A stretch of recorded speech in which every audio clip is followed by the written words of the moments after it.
ദൈവത്തിൻ്റെ അതിപരിശുദ്ധമായ നാമം മഹിമപ്പെടുമാറാകട്ടെ. G of good news today Christian ചാനലിലേക്ക് എല്ലാവർക്കും യേശുക്രിസ്തുവിൻ്റെ നാമത്തിലുള്ള സ്നേഹവന്ദനത്തെ അറിയിക്കുകയാണ്. വളരെ വാല്യുബിളായിട്ടുള്ള മെസ്സേജാണ് ദൈവവചനത്തിൽ നിന്ന് ഈ നാളുകളിൽ നമ്മൾ ചെയ്തുകൊണ്ടിരിക്കുന്നത്. ദയവുചെയ്ത് നിങ്ങളിത് കേൾക്കുമ്പോൾ മറ്റുള്ളവരിലേക്ക് എത്തിക്കുവാൻ തക്കവണ്ണം ഷെയർ ചെയ്യുകയും സബ്സ്ക്രൈബ് ചെയ്യുകയും ചെയ്യുക. ലൈക്കും കമൻറ്റും ഇട്ടില്ലെങ്കിലും കുഴപ്പമില്ല. ദൈവനാമം മഹിമപ്പെടണം, ഈ വചനം എത്തണം. അത് ആളുകൾ വിശ്വാസത്തിൽ നിന്ന് മാറിക്കൊണ്ടിരിക്കുന്ന ഈ കാലയളവിൽ, വഞ്ചിക്കപ്പെട്ടുകൊണ്ടിരിക്കുന്ന ഈ കാലയളവിൽ യാഥാർത്ഥ്യങ്ങളിലേക്ക് ദൈവജനം തിരിച്ചു വരുവാൻ തക്കോണം ഇതൊരു കാരണമായി തീരുവാൻ ഇടവരട്ടെ എന്ന് ഞാൻ പ്രാർത്ഥിക്കുകയാണ്. നിങ്ങൾ ഓരോരുത്തരെയും, ഓരോ സബ്സ്ക്രൈബറെയും, ഓരോ വ്യൂവറെയും ഓർത്ത് പ്രാർത്ഥിക്കുന്നുണ്ട്. അതുപോലെ എന്നെയും ഓർത്ത് പ്രാർത്ഥിക്കുക. ഈ ശുശ്രൂഷ ദൈവനാമ മഹത്വത്തിനായി തീരുവാൻ തക്കവണ്ണം കർത്താവ് മാത്രം മഹിമപ്പെടണം. അതിനായിട്ട് പ്രത്യേകം പ്രാർത്ഥിക്കുന്നു. നിങ്ങളും പ്രാർത്ഥിക്കുക. കഴിഞ്ഞ ദിവസം നാം ചിന്തിച്ച വേദവചനം ഉത്തമയായ ഒരു സ്ത്രീ എങ്ങനെയായിരിക്കണം എന്നുള്ളതിനെക്കുറിച്ചായിരുന്നു. ദൈവവചനത്തിൻ്റെ അടിസ്ഥാനത്തിൽ അനേക വിവാഹമോചനങ്ങൾ നടക്കുന്ന ഈ കാലയളവിൽ, വിവാഹ ബന്ധങ്ങൾ വേർപിരിയുന്ന ഈ കാലയളവിൽ എങ്ങനെയാണ് ഒരു ഉത്തമയായ സ്ത്രീ ആയിരിക്കേണ്ടത് എന്നുള്ളതിനെക്കുറിച്ച് തിരുവെഴുത്ത് എന്ത് പറയുന്നു എന്നുള്ളതിനെ ആസ്പദമാക്കിയിട്ടായിരുന്നു കഴിഞ്ഞ ദിവസം സംസാരിച്ചത്. ഇന്നത്തെ വചനവും ഏതാണ്ട് അതിൻ്റെ ഒരു തുടർച്ച തന്നെയാണ്. സംസാരിക്കുവാൻ തക്കവണ്ണം ദൈവത്തിൽ ശരണപ്പെടുന്നത്. അതിനാധാരമായിട്ട് ഉൽപ്പത്തി പുസ്തകം 2-ാം അധ്യായത്തിൻ്റെ 18-ാമത്തെ വാക്യമാണ് നാം പ്രാരംഭമായിട്ട് വായിക്കുന്നത്. അനന്തരം യഹോവയായ ദൈവം മനുഷ്യൻ ഏകനായിരിക്കുന്നത് നന്നല്ല, ഞാൻ അവന് തക്കതായൊരു തുണയെ ഉണ്ടാക്കി കൊടുക്കുമെന്ന് അരുളി ചെയ്തു. ഇന്ന് ലോകമെങ്ങും ഇണകളെ തേടുന്ന ആപ്പുകൾ വളരെ സജീവമാണ്. ജോഡി ആപ്പ്, ഇണയെ കണ്ടെത്തുവാനുള്ള ആപ്പുകൾ വളരെ സജീവമായിട്ട് നമുക്ക് സോഷ്യൽ മീഡിയ പ്ലാറ്റ്ഫോമിൽ കണ്ടെത്തുവാനായിട്ട് സാധിക്കും. എന്നാൽ ദൈവം ഒരിക്കലും മനുഷ്യന് ഒരു ഇണയെ കൊടുക്കുവാനായിട്ടല്ല തീരുമാനിച്ചിരിക്കുന്നത്. ഇണയെ ആവശ്യമായിരിക്കുന്ന മൃഗങ്ങൾക്കും പക്ഷികൾക്കുമെല്ലാമാണ് ഇണയെ ആവശ്യമായിരിക്കുന്നത്. മനുഷ്യന് ആവശ്യം ഒരു ഇണയെയല്ല, മനുഷ്യന് ആവശ്യം ഒരു തുണയാണ്. അതും ഒരു തക്ക തുണയാണ് ദൈവം കൊടുക്കുവാൻ തക്കവണ്ണം ആഗ്രഹിക്കുന്നത്. ദൈവം ഏദൻ തോട്ടത്തിൽ ആദാമിനെ ആക്കിയതിന് ശേഷം, ആദാമിനെ സൃഷ്ടിച്ചു, ഏദൻ തോട്ടത്തിൽ അവനെ കൊണ്ടുവന്നാക്കി, എല്ലാ വൃക്ഷങ്ങളുടെയും ഫലം തിന്നാമെന്ന് പറഞ്ഞു. അതിനുശേഷം ദൈവം സൃഷ്ടിച്ച മൃഗങ്ങളെല്ലാം ആദാമിൻ്റെ മുൻപിലൂടെ വരിയായിട്ട് നടത്തി. ആദാം അവയ്ക്ക് എന്ത് പേരിടുമെന്ന് കാണുവാൻ ദൈവം നോക്കിക്കൊണ്ടിരുന്നു. ദൈവം എല്ലാ മൃഗങ്ങൾക്കും പേരിട്ടു. നമ്മൾ ഒരു 100 മൃഗങ്ങളുടെ പേര് ഓർത്ത് പറയണമെങ്കിൽ തന്നെ നമുക്ക് കുറച്ച് കഷ്ടമാണ്, നമുക്ക് അത്ര ഈസിയൊന്നും അല്ലത്. എന്നാൽ ദൈവം സൃഷ്ടിച്ച ആദിമ മനുഷ്യൻ്റെ ജ്ഞാനം എന്ന് പറയുന്നത് അത് വളരെ ബൃഹത്തായിരുന്നു. അവൻ ലോകത്തിലുള്ള എല്ലാ മൃഗങ്ങൾക്കും പേരിട്ടു. പക്ഷേ എല്ലാ മൃഗങ്ങൾക്കും പേരിട്ടെങ്കിലും കൂട്ടിനായിട്ട് ഒന്നിനെ തന്നോട് ചേർത്ത് അവൻ വെച്ചില്ല. ദൈവം ഇതെല്ലാം നോക്കിയിരുന്നിട്ട് ദൈവം പറഞ്ഞു, മനുഷ്യൻ ഏകനായിരിക്കുന്നത് നന്നല്ല, ഞാൻ അവന് തക്കതായൊരു തുണയെ ഉണ്ടാക്കി കൊടുക്കും എന്ന് ദൈവം പറഞ്ഞു. തക്കതായൊരു ഇണയെയല്ല, തക്കതായൊരു തുണയെ ഉണ്ടാക്കി കൊടുക്കുമെന്ന് ദൈവം പറയുകയുണ്ടായി. ഈ തുണ എന്ന വാക്കിന് തുണയാളി, കംഫോർട്ടർ, കാര്യസ്ഥൻ എന്നെല്ലാം അർത്ഥമുണ്ട്. മറ്റൊരു ദേവദാസൻ്റെ ബുക്കിൽ നിന്ന് വായിച്ച് മനസ്സിലാക്കിയതാണ് എന്നാണ് അതിന് അർത്ഥം കൊടുത്തിരിക്കുന്നത്. അതായത് പരിശുദ്ധാത്മാവിനെക്കുറിച്ച് പറഞ്ഞിരിക്കുന്ന അതേ വചനം തന്നെയാണ് ഈ തുണയാളി എന്നുള്ള വാക്കിന് ആദാമിനെ ഹവ്വയെക്കുറിച്ച് പറഞ്ഞിരിക്കുന്നത് എന്ന് ആ പുസ്തകത്തിലൂടെ മനസ്സിലാക്കുവാൻ സാധിച്ചു. തിരുവെഴുത്ത് പരിശോധിച്ചപ്പോൾ അത് ശരി തന്നെയാണ്. യോഹന്നാന്റെ സുവിശേഷം 14-ാം അധ്യായത്തിൻ്റെ 16-ാമത്തെ വാക്യം വായിക്കുമ്പോൾ, എന്നാൽ ഞാൻ പിതാവിനോട് ചോദിക്കും, അവൻ സത്യത്തിൻ്റെ ആത്മാവ് എന്ന മറ്റൊരു കാര്യസ്ഥനെ എന്നേക്കും നിങ്ങളോട് കൂടെ ഇരിക്കേണ്ടതിന് നിങ്ങൾക്ക് നൽകും. അപ്പോൾ സത്യത്തിൻ്റെ ആത്മാവ് എന്ന മറ്റൊരു കാര്യസ്ഥൻ എന്ന ഒരു വാക്ക് തന്നെയാണ് തുണയാളി എന്ന അർത്ഥം വരുന്ന ഈ തുണ എന്ന വാക്കിന് അവിടെ കൊടുത്തിരിക്കുന്നതെന്നാണ് നമുക്ക് മനസ്സിലാക്കുവാനായിട്ട് സാധിച്ചത്.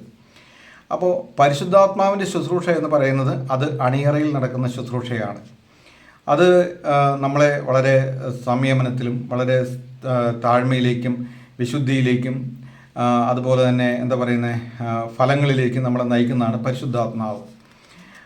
അത് മൃദുവായിട്ട് നമുക്ക് ഉത്തരം നൽകുകയും നമ്മുടെ വഴികൾ നമുക്ക് പറഞ്ഞു തരികയും ചെയ്യുന്ന ഒരു തക്ക തുണ, ഒരു കംഫർട്ടർ ആണ് പരിശുദ്ധാത്മാവ്. അതുപോലെ തന്നെയാണ് ദൈവം സ്ത്രീയെയും സൃഷ്ടിച്ചിരിക്കുന്നത്. ആ അർത്ഥത്തിൽ തന്നെയാണ് അവളൊരു തക്ക തുണയാണ്. ഒരു പുരുഷന് അവൾ വിധേയപ്പെട്ടിരിക്കുമ്പോൾ അവൾ ഒരു തക്ക തുണയായിട്ട് പരിശുദ്ധാത്മാവ് ശുശ്രൂഷ ചെയ്യുന്നത് പോലെ അവൾ ഒരു പുരുഷനെ ശുശ്രൂഷ ചെയ്യുന്നത് തിരുവെഴുത്ത് നമ്മെ പഠിപ്പിക്കുന്നു. ആ നിലയിലാണ് ദൈവം അവളെ ആക്കി വച്ചിരിക്കുന്നത്. അതൊരു നിസ്സാര കാര്യമല്ല. യേശുക്രിസ്തുവിൻ്റെ തല ദൈവമായിരിക്കുന്നത് പോലെ സ്ത്രീയുടെ തലയാണ് പുരുഷൻ. ദൈവവചനം അങ്ങനെയാണ് നമ്മളെ പഠിപ്പിക്കുന്നത്. സ്ത്രീയുടെ തലയാണ് പുരുഷൻ. 1 കൊരിന്ത്യർ 11-ാം അധ്യായത്തിൻ്റെ 3-ാമത്തെ വാക്യം, എന്നാൽ ഏത് പുരുഷൻ്റെയും തല ക്രിസ്തു, സ്ത്രീയുടെ തല പുരുഷൻ, ക്രിസ്തുവിൻ്റെ തല ദൈവം എന്ന് നിങ്ങൾ അറിയണം. ഇവിടെ സ്ത്രീകൾ എന്തുകൊണ്ടാണ് സഭയിൽ മൂടുപടം ഇട്ടുകൊണ്ട് പ്രാർത്ഥിക്കുവാനായിട്ട് തിരുവെഴുത്ത് പറയുന്നത്? കാരണം സഭയിൽ മഹത്വം എടുക്കേണ്ടത് യേശു ക്രിസ്തുവാണ്. ക്രിസ്തുവിനാണ് മഹത്വം കൊടുക്കേണ്ടത്. പുരുഷനോ സ്ത്രീക്ക് അവിടെ മഹത്വമില്ല. അപ്പോൾ തിരുവെഴുത്ത് പറയുകയാണ്, അതൊരു മർമ്മമാണ്, അതൊരു വെളിപ്പാടാണ്. ഒരു പക്ഷേ ദൈവം അനുവദിക്കുകയാണെങ്കിൽ അതിനെക്കുറിച്ചുള്ള ഒരു ക്ലാസ് നമുക്ക് പിന്നീട് എടുക്കാവുന്നതാണ്. അപ്പോൾ സ്ത്രീയുടെ തലയാണ് പുരുഷൻ, പുരുഷൻ്റെ തലയാണ് ക്രിസ്തു. അപ്പോൾ നമ്മളത് ചിന്തിച്ചു വേണം, ഒരു സഭയിൽ കൂടി വരുമ്പോൾ ആ സ്ത്രീയുടെ തലയെന്ന് പറയുന്നത് പുരുഷനാണ്, പുരുഷൻ്റെ തല ക്രിസ്തുവാണ്. അപ്പോൾ പുരുഷൻ്റെ തല ക്രിസ്തു ആയിരിക്കുന്നുണ്ട്, ക്രിസ്തു അവിടെ മറയ്ക്കപ്പെടേണ്ട ആവശ്യമില്ല. എന്നാൽ സ്ത്രീയുടെ തല പുരുഷനായതുകൊണ്ട് പുരുഷൻ അവിടെ മറയ്ക്കപ്പെടണം, അവിടെ മഹത്വം ദൈവത്തിന് കിട്ടണം. അതുകൊണ്ടാണ് സ്ത്രീ തല മൂടിയിട്ട് പ്രാർത്ഥിക്കുവാനായിട്ട് ദൈവവചനം നമ്മളോട് അനുശാസിക്കുന്നത്. എന്നാൽ ഇന്ന് സോഷ്യൽ മീഡിയ പ്ലാറ്റ്ഫോമുകളിൽ വചനം പറയുന്ന അല്ലെങ്കിൽ പ്രാർത്ഥിക്കുന്ന അനേക സഹോദരിമാർ അവരുടെ തലയിൽ ഒരു ഷാൾ പോലും ഇല്ലാതെ വളരെ അലംഭാവത്തോടു കൂടിയല്ല, വളരെ കെയർലെസ് ആയിട്ട് അവർ അങ്ങനെയൊക്കെ സംസാരിക്കുന്നത് നമുക്ക് കാണുവാനായിട്ട് സാധിക്കും. അത് ഒരു മഹത്വമേറിയ ഒരു കാര്യമാണ് ദൈവവചനത്തെ അനുസരിക്കുക എന്നുള്ളത്. യേശു എപ്പോഴും പിതാവിന് കീഴ്പ്പെട്ട് പ്രവർത്തിച്ചതുപോലെ ഒരു സ്ത്രീ പുരുഷന് കീഴ്പ്പെട്ടിരുന്ന് പ്രവർത്തിക്കണമെന്ന് ദൈവം നമ്മെക്കുറിച്ച്, സ്ത്രീകളെക്കുറിച്ച്, സഹോദരിമാരെക്കുറിച്ച് ദൈവം ആഗ്രഹിക്കുന്നു. അവിടെയാണ് അവളുടെ മഹത്വം വെളിപ്പെടുന്നത്, അവിടെയാണ് അവളുടെ ശുശ്രൂഷ വെളിപ്പെടുന്നത്. എന്നാൽ എവിടെ ഒരു സ്ത്രീ പുരുഷന് വിനയപ്പെടാതെ അനുസരിക്കാതിരിക്കുന്നു, അവിടെ പ്രശ്നങ്ങൾ ആരംഭിക്കും. ഏതെൻ തോട്ടത്തിൽ സംഭവിച്ചും അത് തന്നെയാണ്. കാരണം തക്ക തുണയായിട്ട് ദൈവം വെച്ച ഹൗവ പിശാച് ഏതെൻ തോട്ടത്തിലേക്ക് വന്നു. ഇന്ന് കാണുന്ന പാമ്പിൻ്റെ രൂപത്തിലൊന്നും അല്ല അവൻ അന്ന് വന്നത്. അവൻ സംസാരിക്കാൻ നല്ല കഴിവുള്ളവനായിട്ട് അവൻ വന്നു. ഏതെൻ തോട്ടത്തിലെ കാര്യങ്ങളൊക്കെ ചോദിച്ചു, അന്വേഷിച്ചു. അവിടെ ഏതെൻ തോട്ടത്തിന് കാവൽ ചെയ്യാനും കൂടിയാണ് അവരെ ആക്കി വെച്ചിരിക്കുന്നത്. തോട്ടത്തിലേക്ക് പ്രവേശിക്കാൻ കൂടി അനുവദിക്കാൻ പാടില്ലായിരുന്നു. പ്രവേശിക്കാൻ അനുവദിച്ചു. തോട്ടത്തിൽ വന്നു. തൻ്റെ ഭർത്താവിൻ്റെ അസാന്നിധ്യത്തിൽ ഹൗവ ഈ പാമ്പുമായിട്ട് സംസാരിച്ചു, ഈ വഞ്ചകനായ പിശാചുമായിട്ട് സംസാരിച്ചു. അങ്ങനെ അവിടെ സംസാരം നീണ്ടു പോയി. തോട്ടത്തിലെ വൃക്ഷങ്ങളുടെ ഫലമൊന്നും തിന്നണമെന്ന് ദൈവം പറഞ്ഞിട്ടുണ്ടല്ലേ? ഇല്ലല്ല, എല്ലാത്തിൻ്റെയും ഞങ്ങൾക്ക് തിന്നാം, എന്നാൽ തോട്ടത്തിൻ്റെ നടുവിൽ നിൽക്കുന്ന വൃക്ഷത്തിൻ്റെ ഫലം തിന്നരുതെന്ന് ദൈവം കൽപ്പിച്ചിട്ടുണ്ട് എന്ന് പറഞ്ഞു. അപ്പോൾ ഇവൻ പറയുകയാണ്, പിശാച് പറയുകയാണ്, അയ്യോ അത് തിന്നാൽ നിങ്ങൾ ദൈവത്തെ പോലെയാകും, അതുകൊണ്ടാണ് ദൈവം അത് തിന്നരുതെന്ന് പറഞ്ഞിരിക്കുന്നത്. അപ്പോൾ സ്ത്രീ നോക്കി, ആ പഴം അഴകുള്ളത്, കാണുവാൻ മനോഹരമാണ് എന്ന് കണ്ടു. എന്നാൽ ദൈവം സൃഷ്ടിച്ച എല്ലാ പഴങ്ങളും മനോഹരമാണെന്ന് അതിൻ്റെ തൊട്ട് മുൻപ് എഴുതിയിട്ടുണ്ട്. എന്നാൽ നമ്മുടെ വീട്ടിൽ കിടക്കുന്ന കാറിനേക്കാളും തൊട്ടപ്പുറം കിടക്കുന്ന മാരുതി കാറായിരിക്കും ഏറ്റവും നല്ലതെന്ന് നമുക്ക് തോന്നുക. ഇന്നത്തെ കാലഘട്ടത്തിൻ്റെ ഒരു പ്രത്യേകതയാണ്, അന്നത്തെയും പ്രത്യേകത അത് തന്നെയാണ്. നമുക്കുള്ളതിനേക്കാൾ മെച്ചമായതാണ് മറ്റുള്ളവരുടെ എന്ന് നമുക്ക് തോന്നുന്ന ഒരു നിലപാടിലേക്ക് സമൂഹം പോയിക്കൊണ്ടിരിക്കുകയാണ്. ഇവിടെ ഹൗവയ്ക്ക് മറ്റുള്ള പഴങ്ങളെക്കാളും ഈ പിശാച് സംസാരിച്ചപ്പോൾ ഈ പഴത്തിൻ്റെ ഒരു പ്രത്യേകത ഉള്ളതായിട്ട് തോന്നി. ഏത് ചെയ്യരുതെന്ന് പറഞ്ഞാൽ അത് ചെയ്യണമെന്നാണല്ലോ മനുഷ്യൻ്റെ ഒരു താല്പര്യം ഇരിക്കുന്നത്. അപ്പോൾ കള്ള് കുടിച്ചാൽ ആരോഗ്യം നഷ്ടപ്പെടും, ഹൃദയം നശിച്ചു പോകും, കിഡ്നി നശിച്ചു പോകും എന്നൊക്കെ ലേബലെല്ലാം വെച്ചിട്ടുണ്ട്. സിഗരറ്റ് വലിച്ചാൽ അത് ഹാനികരമാണെന്നറിയാം, പക്ഷെ അത് വലിക്കുന്നതാണ് മനുഷ്യനിഷ്ടം. നിയമങ്ങൾ ലംഘിക്കുക എന്നുള്ളതാണ് മനുഷ്യനിഷ്ടം. അതുപോലെ ഹൗവ തൻ്റെ ഭർത്താവിൻ്റെ അസാന്നിധ്യത്തിൽ ഈ പാമ്പുമായിട്ട് സംസാരിക്കുകയും ആ സംസാരം നീണ്ടു പോയപ്പോൾ ഭർത്താവിൻ്റെ അനുമതി ഇല്ലാതെ, അനുവാദം ചോദിക്കാതെ ഈ പാമ്പ് പറഞ്ഞനുസരിച്ച് അവൾ ഈ പഴം പറിച്ച് തിന്നുകയും ചെയ്തു. വലിയ കുഴപ്പത്തിലേക്ക് പോയി. ഒന്ന്, ഭർത്താവിൻ്റെ അസാന്നിധ്യത്തിൽ ഈ പാമ്പുമായിട്ട് സംസാരിക്കാനേ പാടില്ലായിരുന്നു. ഇന്ന് അനേക സഹോദരിമാരും ഭർത്താവിൻ്റെ അസാന്നിധ്യത്തിൽ ചില സംസാരങ്ങൾ ആരംഭിച്ചു തുടങ്ങുന്നു. അത് നിമിഷങ്ങളാകുന്നു, മിനിറ്റുകളാകുന്നു, മണിക്കൂറുകളാകുന്നു. പിന്നീട് അത് കൂടുതൽ കൂടി വരുന്നു. ഒടുവിൽ അത് വലിയ കുഴപ്പത്തിലേക്കും പാപത്തിലേക്കും ചെന്നെത്തുന്നു എന്ന് നമുക്ക് മനസ്സിലാക്കുവാനായിട്ട് സാധിക്കും. ഏതെൻ തോട്ടത്തിലെ ഹൗവയ്ക്ക് പറ്റിയ പരാജയം അത് തന്നെയാണ്. ഒരു തീരുമാനമെടുക്കുന്നതിന് മുമ്പ് ഭർത്താവുമായിട്ട് ആലോചിച്ചില്ല. 1 തീമോഥെയോസ് 2-ാം അധ്യായത്തിൻ്റെ 13-14 വാക്യങ്ങൾ പരിശോധിക്കുമ്പോൾ, ആദം ആദ്യം നിർമ്മിക്കപ്പെട്ടു, പിന്നെ ഹൗവ. ആദമല്ല, സ്ത്രീ അത്രേ വഞ്ചിക്കപ്പെട്ട് ലംഘനത്തിൽ അകപ്പെട്ടത്. അപ്പോൾ സഹോദരിയാണ് ആദ്യമേ തന്നെ വഞ്ചിക്കപ്പെട്ട് ലംഘനത്തിൽ അകപ്പെട്ടത്, ആദാമല്ല. ആദാമിൻ്റെ അനുവാദത്തോടു കൂടിയോ അനുമതിയോടുകൂടിയോ അല്ലായിരുന്നു ആ പഴം പറിച്ചു തിന്നത്. എന്നാൽ അവളുടെ സ്നേഹസമ്പന്നയായ ഭാര്യ കൊണ്ട് കൊടുത്തപ്പോൾ ഇവനത് വാങ്ങിച്ച് തിന്നു. അങ്ങനെ അവനും പാപം ചെയ്തു. അങ്ങനെ രണ്ടുപേരും പുറത്താക്കപ്പെട്ടു. രണ്ടുപേരുടെയും ജീവിതം തകർന്നു. തരിപ്പണമായി. ദൈവമായിട്ടുള്ള ഫെലോഷിപ്പ് നഷ്ടപ്പെട്ടു. എല്ലാ നിലയിലും അനുഗ്രഹങ്ങളെല്ലാം പോയി ശാപത്തിലേക്ക് അവർ വരുവാൻ തക്കോണം ഇടയായിട്ട് തീർന്നു. ഇവിടെ ഒരു ഭാര്യ ഭർത്താവിനെ കീഴ്പ്പെടുമ്പോൾ ദൈവവചനത്തിൻ്റെ അധികാരത്തിലേക്ക് അവൾ വരിക, ദൈവവചനത്തിൻ്റെ അനുസരണത്തിലേക്ക് അവൾ വരിക. അങ്ങനെ അവൾ വരുമ്പോൾ ഈ പ്രപഞ്ചത്തിലെ ഏറ്റവും വലിയൊരു ശക്തിയുടെ സ്വാധീന വലയത്തിൽ അവൾ ആയിത്തീരുകയാണ്. സർവശക്തനായ ദൈവത്തിൻ്റെ സ്വാധീന വലയത്തിൽ ദൈവം അവളെ പ്രൊട്ടക്റ്റ് ചെയ്യും.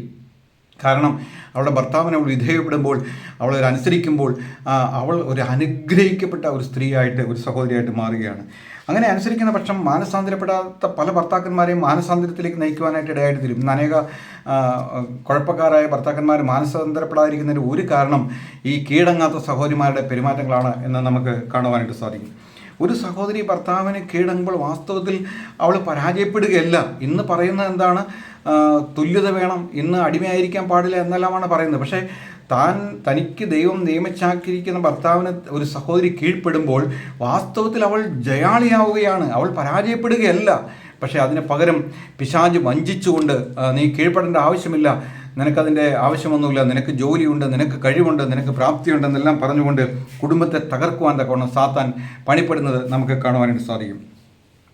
ഇന്ന് സാത്താൻ ഒരു സ്ത്രീയെ വഞ്ചിക്കുന്നത് അനുസരണക്കേടിലൂടെയാണ്. ഞാൻ ഈ ശുശ്രൂഷ ചെയ്യുവാനായിട്ട്, ഈ വീഡിയോ എടുക്കുവാനായിട്ട് ശ്രമിച്ചപ്പോൾ തന്നെ പിശാച് ഒരു 15-20 പ്രാവശ്യങ്ങളിലേക്ക് എനിക്ക് തടസ്സം ഉണ്ടാക്കുവാൻ ഇടയായിട്ട് തീർന്നു. കറണ്ട് പോവുക, അല്ലെങ്കിൽ എന്തെങ്കിലുമൊക്കെ കുഴപ്പങ്ങൾ ഉണ്ടാക്കുക.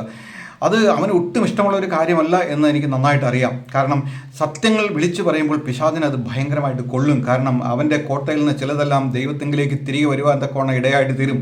അത് അവനറിയാവുന്നത് കൊണ്ട് അവൻ എല്ലാ നിലയിലും അതിനുള്ള എല്ലാ ബ്ലോക്കുകളും ചെയ്യുവാനായിട്ട് സാധിക്കും. ഇന്ന് സാത്താൻ സ്ത്രീയെ വഞ്ചിക്കുന്നത് അനുസരണക്കേടിലൂടെയാണ്, ഭർത്താവിന് വിധേയപ്പെടാതിരിക്കുന്നതിലൂടെയാണ് അനുസരണക്കേടിലൂടെ അവിടെ സാത്താൻ വഞ്ചിക്കുന്നത് എന്ന് കാണാനായിട്ട് സാധിക്കും. സദൃശവാക്യങ്ങൾ 20-ാം അധ്യായത്തിൻ്റെ 19-ാമത്തെ വാക്യം, ഷണ്ടയും ദുശീലവുമുള്ള സ്ത്രീയോടുകൂടെ പാർക്കുന്നതിലും നിർജ്ജന പ്രദേശത്ത് പോയി പാർക്കുന്നത് നല്ലത്. എപ്പോഴും കുഴപ്പവും വഴക്കും അടിപിടിയും എല്ലാമായിട്ടുള്ള ഒരു വീട്ടിൽ എങ്ങനെ കഴിയാനായിട്ട് പറ്റും? ഏത് നേരത്തും വഴക്കായി, എപ്പോഴും പ്രശ്നങ്ങൾ ഉണ്ടാക്കുകയാണ്. അങ്ങനെയുള്ള ഒരു വീട്ടിൽ എങ്ങനെ കഴിയാൻ? അതിലും ഭേദം മരുഭൂമിയിൽ പോയി താമസിക്കുകയാണെന്നാണ് തിരുവെഴുത്ത് പറയുന്നത്. നേരെ മറിച്ച് ദുശീലമില്ലാത്ത സൽഗുണയായ ഗുണവതിയായ ഒരു സ്ത്രീ തൻ്റെ ഭർത്താവിന് കീഴ്പ്പെട്ട് ജീവിക്കുമ്പോൾ അവൾ ഭർത്താവിന് ഒരു രാജകിരീടം അണിയിക്കുക, അവളുടെ വീട് ഒരു കൊട്ടാരം പോലെ ആക്കി തീർക്കുക. അത് ഒരു കുടിലായിക്കോട്ടെ, ഒരു ഓട് വീടായിക്കോട്ടെ, ഒരു ടെറസ് വീടായിക്കോട്ടെ, ഒരു ആസ്ബസ്റ്റോസ് ഷീറ്റ് മേഞ്ഞ വീടായിക്കോട്ടെ, എന്തു തന്നെയാണെങ്കിലും അതൊരു രാജകൊട്ടാരമാക്കുവാൻ ഒരു സഹോദരിക്ക്, ഒരു സ്ത്രീക്ക് കഴിയുമെന്നുള്ള കാര്യത്തിൽ യാതൊരുവിധ സംശയങ്ങളുമില്ല. സദൃശവാക്യങ്ങൾ 12-ാം അധ്യായത്തിൻ്റെ 4-ാമത്തെ വാക്യം, സാമർഥ്യമുള്ള സ്ത്രീ ഭർത്താവിന് ഒരു കിരീടം, നാണം കെട്ടവളോ അവൻ്റെ അസ്ഥികൾക്ക് ദ്രവത്വം. ഇപ്പോഴും കണ്ടുപോയി. നാണം കെട്ട ഒരു സ്ത്രീ എന്ന് പറയുന്നത് ഭർത്താവിനെ ബോൺ ക്യാൻസർ പോലെയാണ്, ദ്രവിപ്പിക്കുന്നതാണ്, അതിനെ കുഴപ്പത്തിലേക്ക് കൊണ്ടുവരുന്നതാണ്. സൽഗുണയായ ഒരു ഭാര്യയുടെ അനേക സ്വഭാവവിശേഷങ്ങൾ നമുക്ക് സദൃശവാക്യങ്ങളിൽ തന്നെ 30-ാം അധ്യായം വായിക്കുമ്പോൾ കാണുവാനായിട്ട് സാധിക്കും. അവളുടെ ഹൃദയം ഭർത്താവ് വിശ്വസിക്കുന്നു, അവളുടെ കൈ എളിയവർക്ക് തുറന്നു കൊടുക്കുന്നു, അവൾ ജോലി ചെയ്തുകൊണ്ടിരിക്കുന്നു, അവളുടെ നാവ് ദയയുള്ളതാണ്, മറ്റുള്ളവരുടെ അവൾ അനുകമ്പയുള്ളവളാണ്. എല്ലാ സ്ത്രീകളും പെൺകുട്ടികളും ഇത് മനസ്സിലാക്കുകയും പ്രത്യേകിച്ച് വിവാഹത്തെക്കുറിച്ച് ആലോചിക്കുന്ന യുവാക്കന്മാർ ഒരു തക്കതായ തുണയെ ലഭിക്കുവാനായിട്ട് ദൈവത്തോട് പ്രാർത്ഥിക്കുകയും ചെയ്യണം.